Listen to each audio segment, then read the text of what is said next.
we know that while moving up to down in a group, while moving up to down in a group,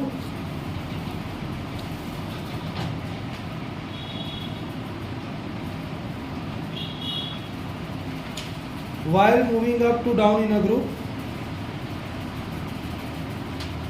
atomic radius increases, atomic and ionic radius increases, atomic and ionic radius increases, atomic and ionic radius increases,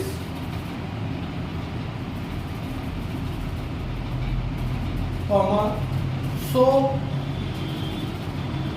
when we move from oxygen to polonium, from oxygen to polonium, atomic radius increases. From oxygen to polonium, atomic radius increases.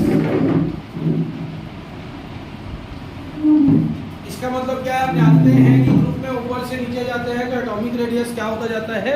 Increase होता जाता है। तो उसी तरीके से अगर हम oxygen से किसकी तरफ मूव करते हैं, पोलोनियम की तरफ मूव करते हैं, तो भी एटॉमिक रेडियस क्या होता जाता है?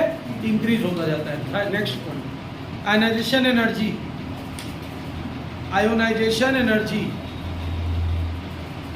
Ionisation energy.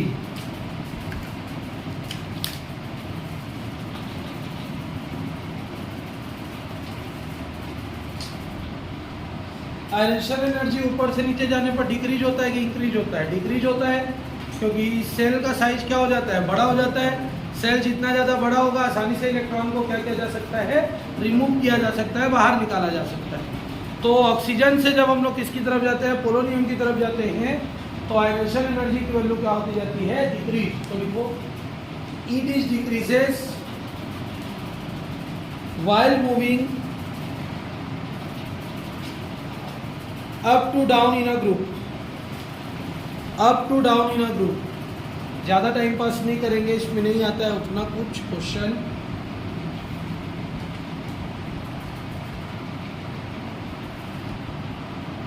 नेक्स्ट लिखो इलेक्ट्रोनेगेटिविटी, इलेक्ट्रोनेगेटिविटी। इसमें थोड़ा सा अपन समझेंगे, डैश करके लिखेंगे। इलेक्ट्रोनेगेटिविटी क्या होता है? दीप्ति,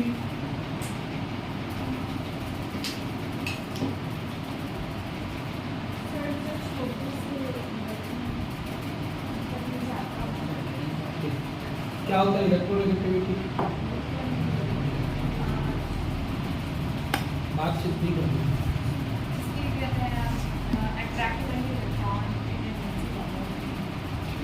गुड।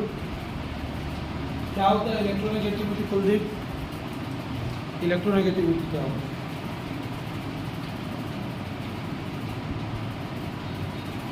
पता है तो पता है, नहीं पता है तो नहीं पता है, टाइम पास नहीं करना। लुकेश, इलेक्ट्रोनेगेटिविटी क्या होता है?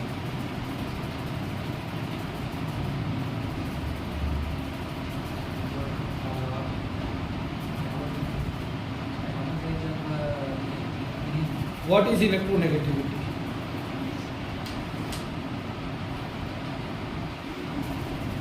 What is electronegativity? क्यों नहीं? इंडिया,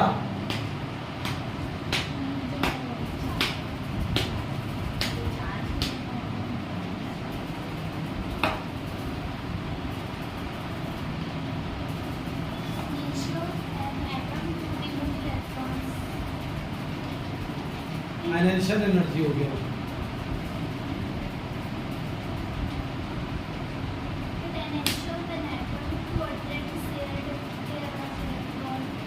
जो दो एटम्स के बीच में इलेक्ट्रॉन शेयरिंग करने के लिए जितनी एनर्जी चाहिए होती है वो क्या कहलाती है? इलेक्ट्रोनेगेटिविटी कहलाती है। तो हम क्या जानते हैं? इलेक्ट्रोनेगेटिविटी के बारे में छोटा सा एक टॉपिक याद रखना है। इलेक्ट्रोनेगेटिविटी क्या होता है? इलेक्ट्रोनेगेटिविटी जब दो एटम के बीच में इलेक्ट्रॉन की क्या होती है? शेयरिंग होती है। तो दो एटम के बीच में जब इलेक्ट्रॉन की शेयरिंग होती है तो उसके लिए जो एनर्जी चाहिए होती है वो क्या कहलाती है? इलेक्ट्रोनेगेटिविटी कहलाती है। अब इलेक्ट्रोनेगेटिविटी के बारे में हमको पता है कि fluorine is the most electronegative element, fluorine is the most electronegative element in the periodic table. सबसे ज्यादा जो इलेक्ट्रोनेगेटिव एलिमेंट होता है, जो सबसे ज्यादा इलेक्ट्रॉन की शेयरिंग कर सकता है, वो कौन होता है? क्लोरीन होता है। लेकिन आफ्टर फ्लोरीन सेकेंड नंबर पे जो आता है, सेकेंड मोस्ट इलेक्ट्रोनेगेटिव जो एलिमेंट है, वो सेकेंड मोस्ट इलेक्ट्रोनेगेटिव एलिमेंट क्या होता है? ऑक्सीजन। कौन है? ऑक्सीजन। बीच में एक बार पढ़ाया भी हूँ, एलिमेंट की जो ऑक्सीजन, ठीक है। लेकिन जब अपन थर्ड में जब जाते हैं तो थर्ड जो आएगा, थर्ड मोस्ट, वो थर्ड मोस्ट अब क्लोरीन आ जाएगा। क्या आ जाएगा? क्लोरीन। फिर क्लोरीन के बाद ब्रोमीन, ब्रोमीन के बाद आयोडीन, आयोडीन के बाद एस्टेटिन, यही वाला सीरीज चलता है। लेकिन ऑक्सीजन एक बीच में घुस जाता है। ऑक्सीजन की इलेक्ट्रोनेगेटिविटी इनकी तुलना में ज्यादा होती है, क्योंकि ऑक्सीजन का साइज इन तीनों की तुलना में क्या होता है? छोटा होता है। इलेक्ट्रॉन शेयर करने की क्षमता सब पे बराबर है, लेकिन इनका जो साइज होता है वो ऑक्सीजन की तुलना में क्या होता है? बड़ा होता है। इसीलिए ऑक्सीजन ज्यादा इलेक्ट्रोनेगेटिव एलिमेंट होता है as compare to chlorine, bromine, iodine and astatine. तो यहाँ पे एक लाइन लिखेंगे, नहीं होता है।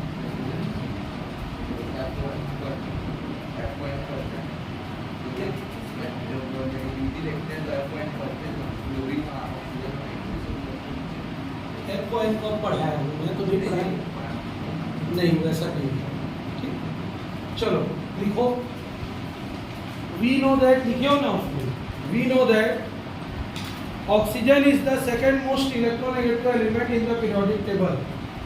Oxygen is the second most electronegative element, oxygen is the second most electronegative element in the periodic table. Electronegative element, electronegative element in the periodic table. Periodic table में सबसे ज्यादा इलेक्ट्रोनेगेटिव एलिमेंट सेकेंड नंबर पे कौन आता है?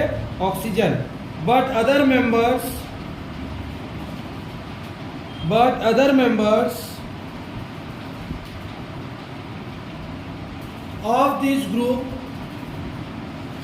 of this group are less electronegative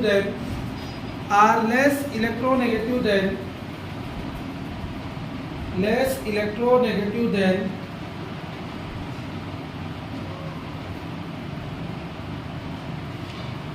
oxygen.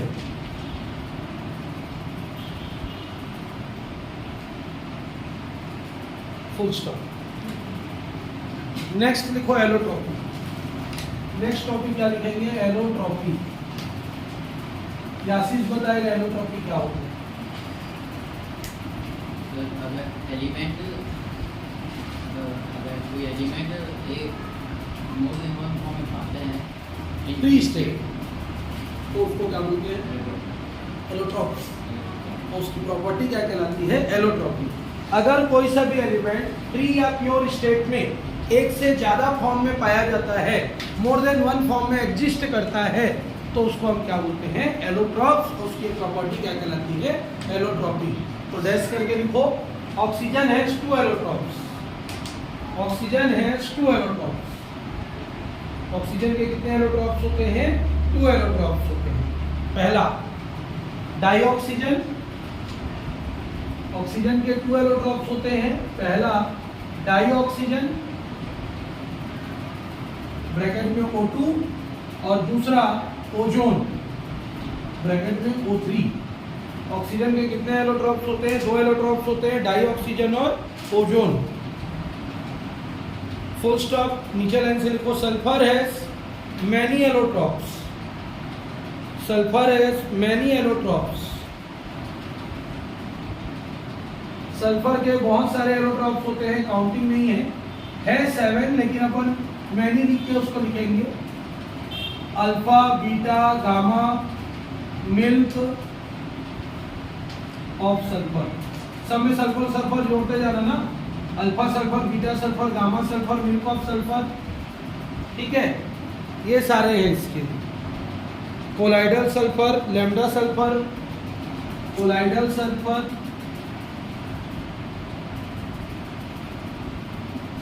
Lambda sulphur और mu sulphur 7, ये सारे सल्फर। और इसका सल्फर का नाम alpha beta gamma lambda mu क्यों किए हैं? क्योंकि इनके स्ट्रक्चर की वजह से, इसकी वजह से, स्ट्रक्चर की वजह से अल्फा बीटा गामा लैम्डा और म्यू कर दिया जाता है। डेल्टा नहीं दिया है, डेल्टा भी दे रखा है। कोलाइडल को ही डेल्टा बोलते हैं, इसी को ही डेल्टा बोलते हैं, डेल्टा सल्फर।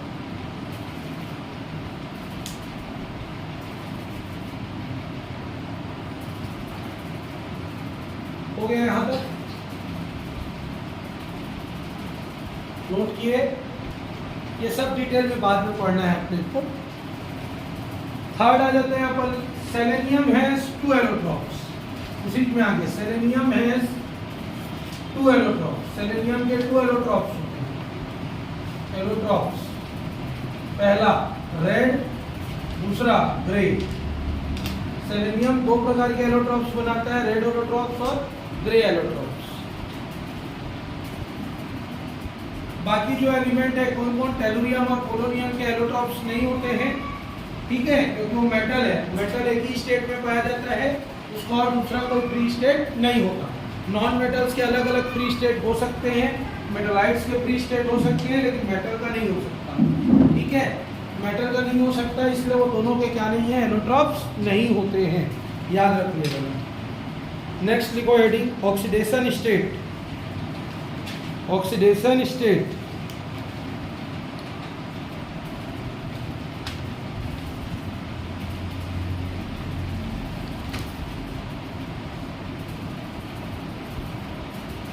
ऑक्सीडेशन स्टेट लिखो, oxidation state of,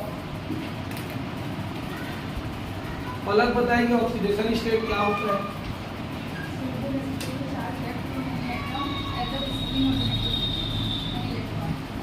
oxidation state क्या होता है?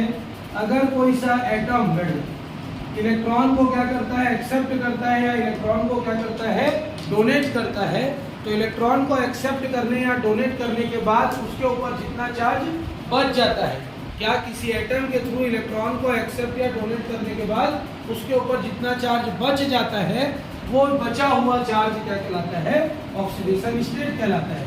So as we know that electronic configuration of इसका 16 ग्रुप एलिमेंट कितना होता है, NH2 NP4, means outer most orbit में कितने इलेक्ट्रॉन है, 6। इसको अपना ऑब्जेक्ट कंप्लीट करने के लिए कितने इलेक्ट्रॉन चाहिए, 2। तो देयरफॉर इसका ऑक्सीडेशन स्टेट कितना हो जाता है, -2, क्योंकि 2 इलेक्ट्रॉन ये क्या करके पूरा करता है, एक्सेप्ट करके अपना ऑक्सीडेशन स्टेट या वैलेंसी को फुलफिल करता है। तो इसका ऑक्सीडेशन स्टेट कितना होगा, -2। लेकिन जब हम लोग ऊपर से नीचे जाते हैं तो ऑक्सीजन को छोड़कर बाकी सब में वैकेंट ऑर्बिटल्स आ जाएंगे। सेम कॉन्सेप्ट जो नाइट्रोजन के लिए था, इसमें वैकेंट ऑर्बिटल प्रेजेंट नहीं होता, बाकी सब में होंगे। तो वैकेंट ऑर्बिटल्स होंगे, जिसके कारण वो क्या करेंगे, वेरिएबल ऑक्सीडेशन स्टेट क्या करते हैं, शो करते हैं। जैसे वो क्या शो किया था, याद होगा, क्या शो कर रहा था, +5, याद आ, सब -3 शो कर रहे थे, लेकिन बाकी वाले सब क्या शो कर रहे थे, +5। उसी तरीके से -2 है तो बाकी सब क्या शो करेंगे, +6। क्या शो करेंगे, जो यहाँ लिखा रहता है उसी का अपोजिट शो होता है ना। तो जैसे उसमें लिखते हैं -3 तो कितना जोड़ेंगे तो 8 होगा, +5। -2 तो कितना जोड़ेंगे तो 8 होगा, +6। तो थ्योरी लिखो, oxidation state of this group elements is -2। Oxidation state of this group elements is -2। Oxidation state इस ग्रुप के एलिमेंट का कितना होता है, -2 होता है, ठीक है, कितना होता है, -2। But except oxygen, EXCEPT, except oxygen. Except oxygen मतलब क्या होता है, ऑक्सीजन को छोड़कर अदर एलिमेंट्स शो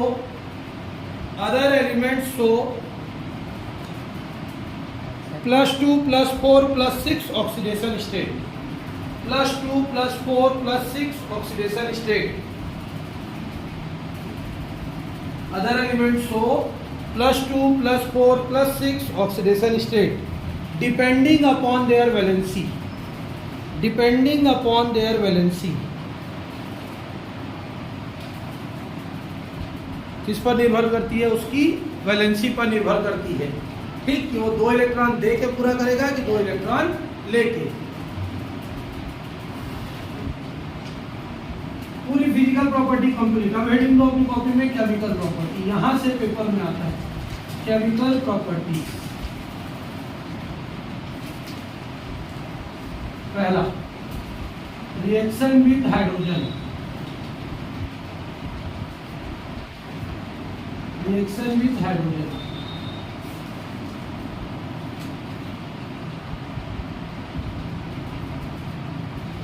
समझेंगे, oxygen, sulphur, selenium, tellurium, polonium, जितने भी 16 ग्रुप के एलिमेंट्स हैं वो हाइड्रोजन के साथ रिएक्ट करके H2M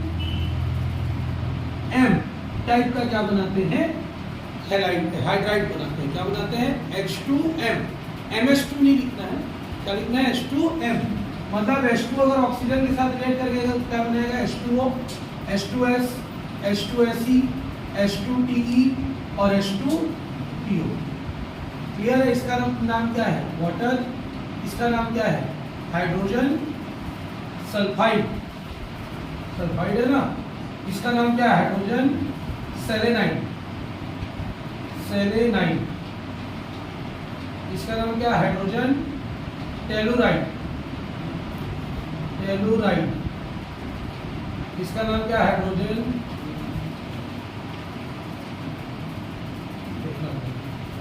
नहीं लिख सकता, पोलोनियम हाइड्राइड। क्या है इसका नाम? Polonium hydride. इसमें दो नाम इसका भी चेंज कर सकते हो, ये दोनों मेरा बुक में दिया है, सेलेनियम हाइड्राइड और टेलुरियम हाइड्राइड। बाकी ये भी होता है, ठीक है, इसका नहीं होता है पोलोनियम। ठीक, नोट करो इसको। एक लाइन थ्योरी लिखो। 16 group elements react with hydrogen, 16 group elements react with hydrogen to form H2M type hydride, H2M type hydride, H2M type hydride. Full stop. Its structure is V-shaped. Its structure is V-shaped. इसका जो structure होता है वो V-shape का होता है. Its structure is V-shaped.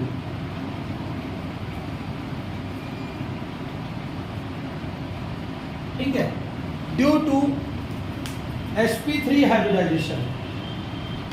Due to sp3 hybridization, इसमें भी sp3 hybridization पाया जाता है, and lone pair of electrons, and lone pair of electrons, दो lone pair of electrons होते हैं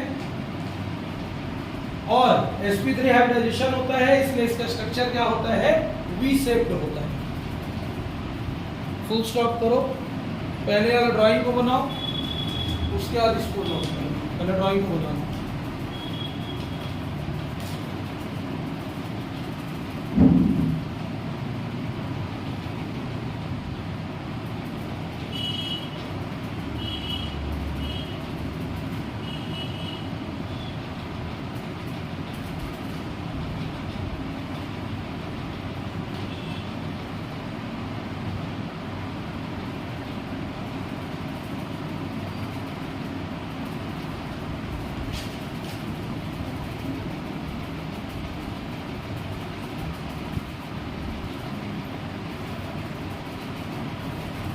हो गया, ये नोट हुआ. ड्राइंग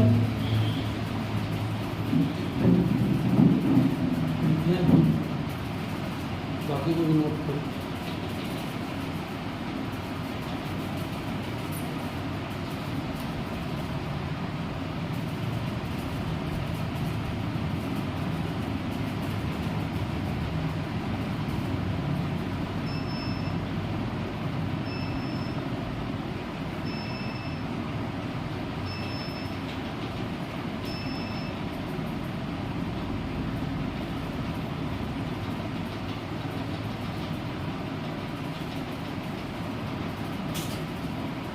हाइड्रोजन सेलेनाइड या फिर सेलेनियम हाइड्राइड भी राइट कर सकते हैं ना, selenium hydride.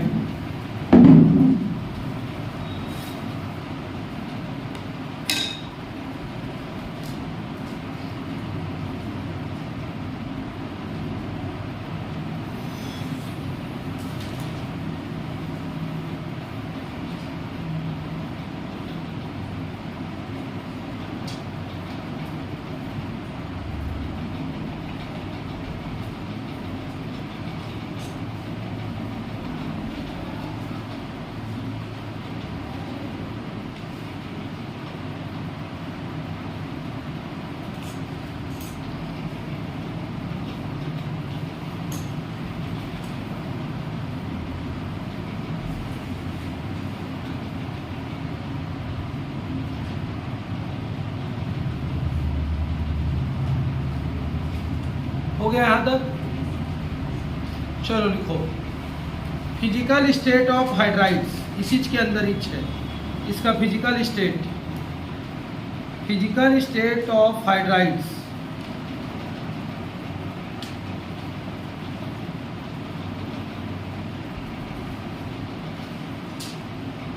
Water exist in dash करके, वाटर एग्जिस्ट इन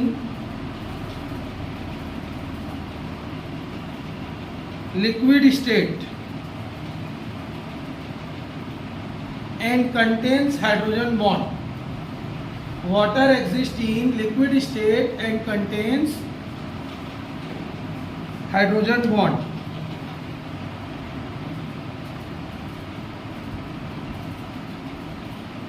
ठीक, but other hydrides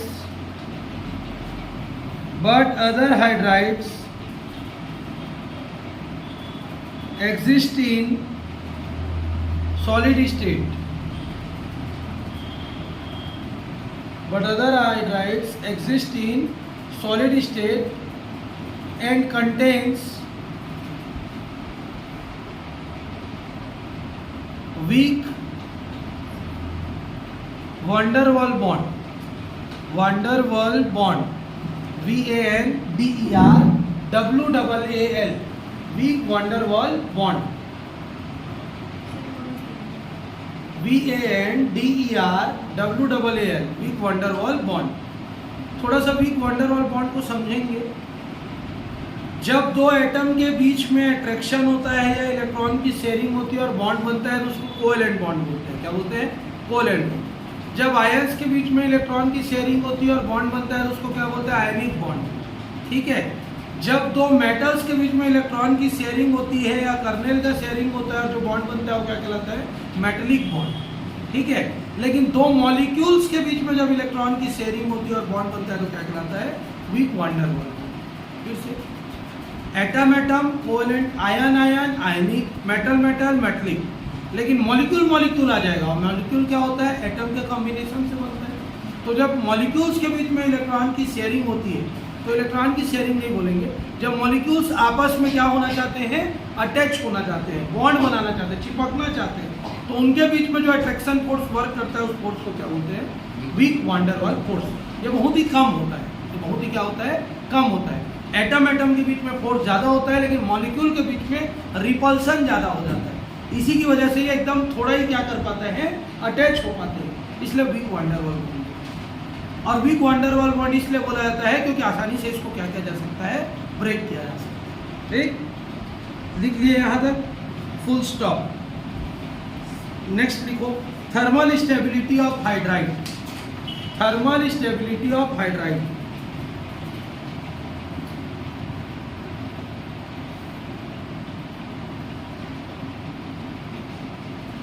thermal stability मतलब क्या होता है? अगर हमको कोई सा भी एक ऑब्जेक्ट दिया जाए, उस ऑब्जेक्ट को हम हीट प्रोवाइड किए जा रहे हैं और वो अपने कॉन्स्टिट्यूएंट एटम्स में ब्रेक ना हो तो उसको थर्मल स्टेबल बोलेंगे, थर्मली स्टेबल बोलेंगे। ठीक है। जैसे वाटर है, वाटर में अगर हम हीट प्रोवाइड कर रहे हैं तो वाटर आखिरी में क्या होगा? भाप बन के उड़ जाएगा। लेकिन हाइड्रोजन और ऑक्सीजन सेपरेट नहीं। क्लियर है? वाटर किस किस कॉन्स्टिट्यूएंट से मिलकर बना है? हाइड्रोजन और ऑक्सीजन से। तो वाटर को अगर लगातार हम हीट प्रोवाइड कर रहे हैं, गैस सिलेंडर के ऊपर चढ़ा दिए, 100 कर दिए, 200 कर दिए, 500 कर दिए, 700 कर दिए, टेम्परेचर को इंक्रीज किया जा रहा है, लेकिन हमको हाइड्रोजन और ऑक्सीजन अलग होते हुए दिखाई नहीं दे रहा है, तो उसको थर्मली स्टेबल बोलेंगे। लेकिन अगर किसी ऑब्जेक्ट को हम हीट प्रोवाइड कर रहे हैं, टेम्परेचर दे रहे हैं, और टेम्परेचर देने के कारण अगर वो अपने कॉन्स्टिट्यूएंट पार्टिकल्स में क्या हो जाता है? ब्रेक हो जाता है, रिलीज कर देगा जो हाइड्रोजन गैस, वो तुम्हारा क्या कहलाएगा? अनस्टेबल। क्या कहलाएगा? अनस्टेबल। तो जब हम लोग इसमें कहाँ से वाटर से किसकी तरफ जाते हैं? पोलोनियम की तरफ। तो हमको पता है कि धीरे धीरे साइज बढ़ने लगता है। साइज बढ़ने लगता है तो हाइड्रोजन आसानी से क्या किया जा सकता है? गर्म करेंगे तो रिलीज किया जा सकता है। और इन सभी में वीक वंडरवाल फोर्स होता है, वो आसानी से उसको क्या कर देंगे? रिमूव कर देंगे। लेकिन वाटर रिमूव नहीं करता है, क्योंकि उसमें कौन सा बॉन्ड रहता है? Hydrogen bond. और hydrogen bond is the strongest bond among all the bonds. सभी बॉन्ड से स्ट्रॉन्गेस्ट होता है एक्सेप्ट एक को छोड़ के। आयनिक बॉन्ड हाइड्रोजन से ज़्यादा स्ट्रॉन्गर रहता है, बाकी सारे बॉन्ड क्या होते हैं? हाइड्रोजन बॉन्ड से वीकर रहते हैं। लिखो, thermal stability decreases from water to polonium hydride, from water to tellurium hydride लिख लेना, from water to tellurium hydride, क्योंकि ये तो रेडियो एक्टिव हाइड्राइड है, आसानी से टूट जाएगा। टेलुरियम हाइड्राइड क्या लिखे? Thermal stability decreases from water to tellurium hydride because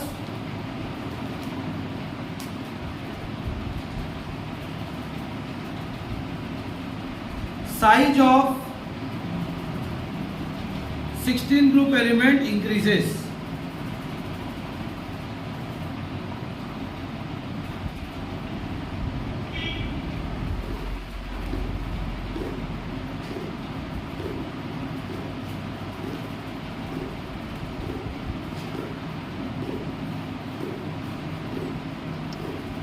चलो नेक्स्ट टॉपिक है volatile nature of hydrides. Next heading दो, volatile nature of hydrides. Hydrides के अंदर ही चल रहा है ना अभी। Volatile nature of hydrides, Shraddha बताएगी वोलेटाइल क्या होता है। मैं मारूंगा नहीं, लेकिन मैं मारूंगा अभी, तेरे को पिटान पड़ेगा अभी भी। स्केल भी है मेरे पास।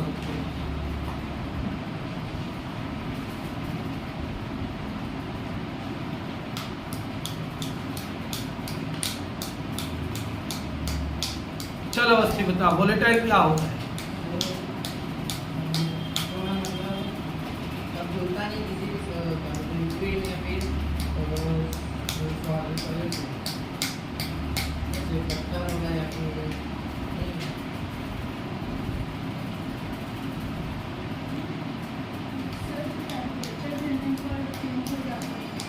क्या चेंज हो जाता है?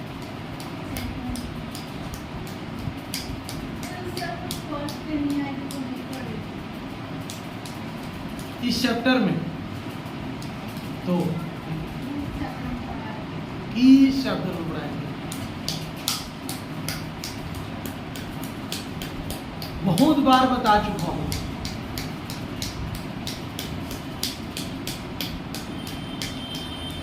चल बिंदिया,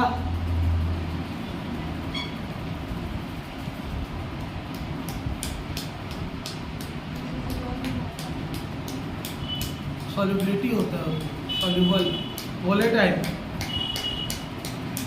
क्या नाम है?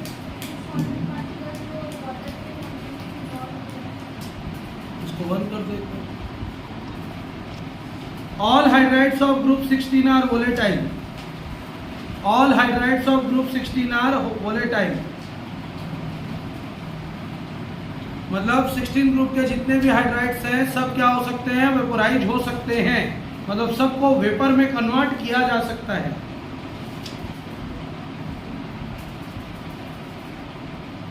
Volatility is increases, volatility VOLATILITY, volatility increases from water to hydrogen sulfide, from water to hydrogen sulfide, from water to hydrogen sulphide and decreases to tellurium hydride and decreases to tellurium hydride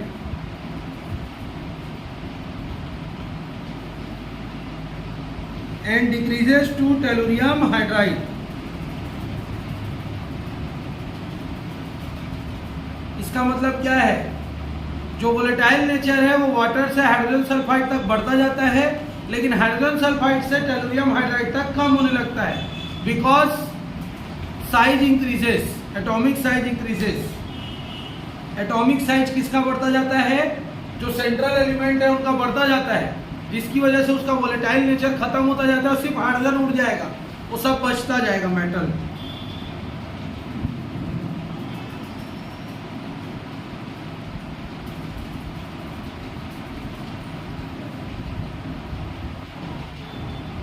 अगला लिखो, reducing nature of hydride. कौन सा number है? 5वीं property होगी उसकी। Physical state पहला नंबर डालो, थर्मल स्टेबिलिटी दूसरा नंबर डालो, तीसरा नंबर क्या आया?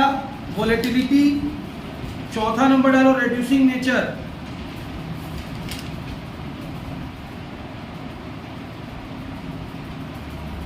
All hydrides except H2O, all hydrides except H2O are reducing agent। all hydrides except H2O are reducing agent।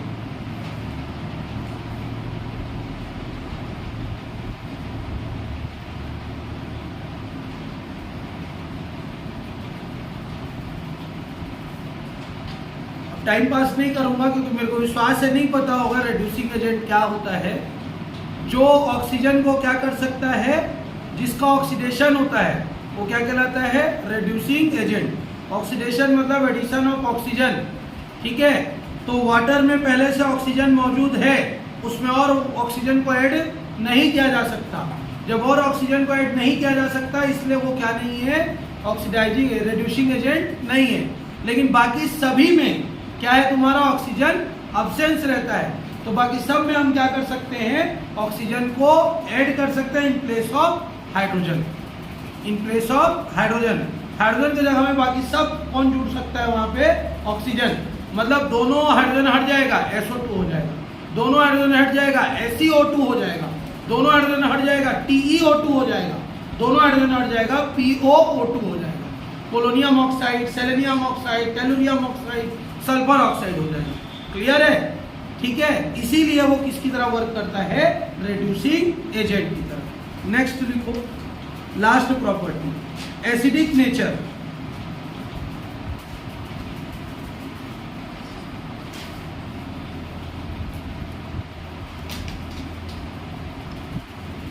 All hydrides are weak acid. All hydrides are weak acid.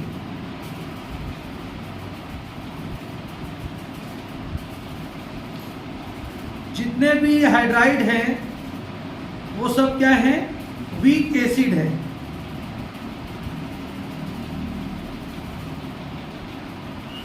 ठीक है। अब वीक एसिड क्यों है? क्योंकि अभी पढ़ के है रिड्यूसिंग नेचर, ऑक्सीजन ऐड करने की और हाइड्रोजन रिमूव करने की capability.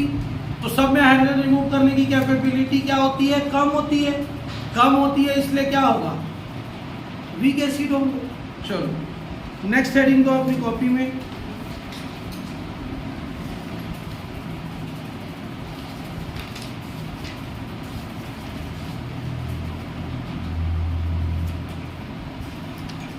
some compounds of oxygen, some compounds of oxygen, oxygens के कंपाउंड। पहला लिखेंगे अपनी कॉपी में ozone, OZONE, ozone.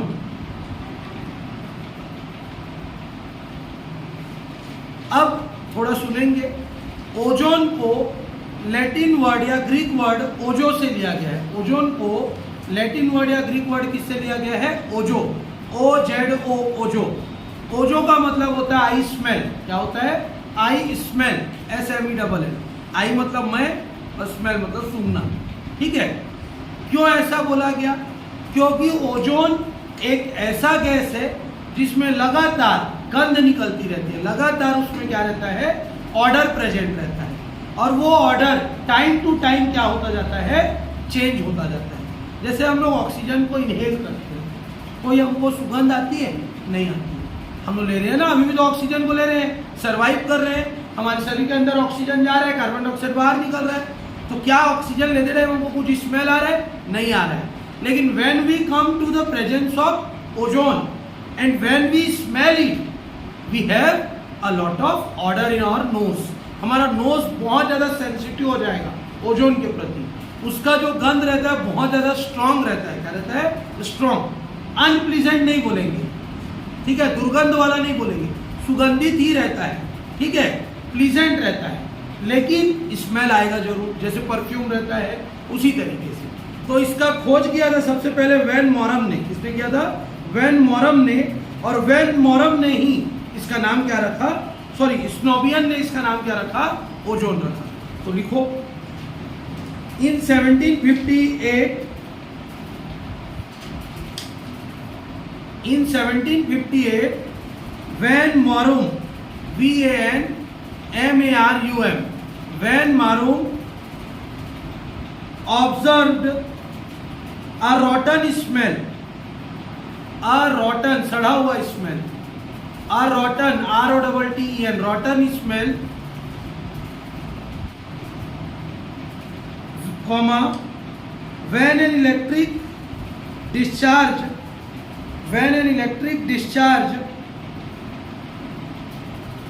was passed through air,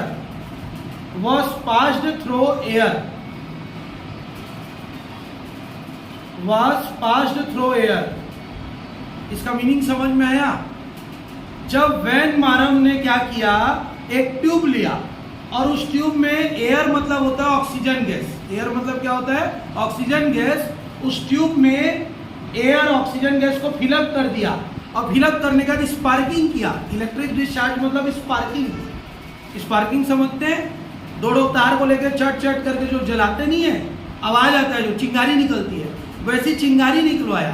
तो चिंगारी निकलवाने के कारण ऑक्सीजन गैस उस चिंगारी में रिएक्ट किया, और रिएक्ट करने के बाद जब उसने स्मेल किया उस ग्लास को, तो उसको रॉटन स्मेल, सड़ा हुआ स्मेल की तरह सुगंध आया। तो उसने बोला भैया ऑक्सीजन तो नहीं है।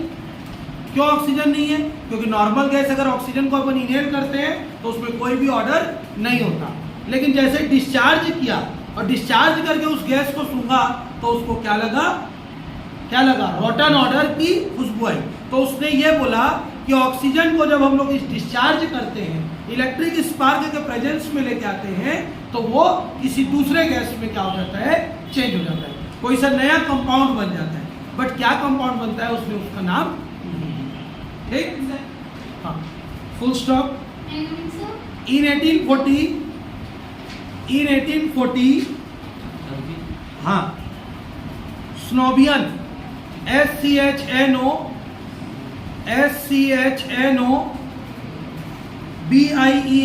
साइंटिस्ट का नाम है।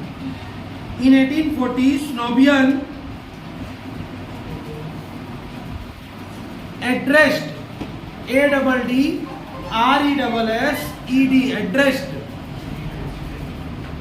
addressed rotten smell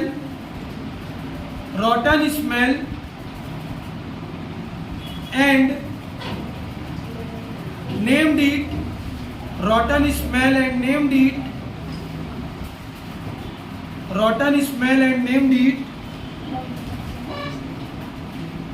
ozone,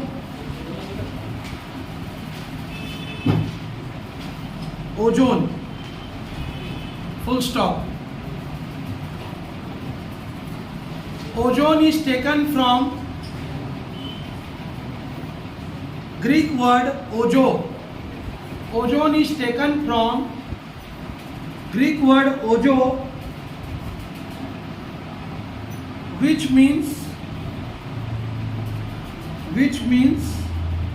I smell, which means I smell. Full stop. In 1866, Soret, S-O-R-R-E-T, Soret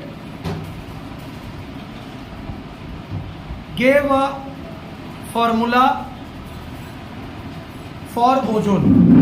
Gave a formula for ozone. देखो O3. Full stop.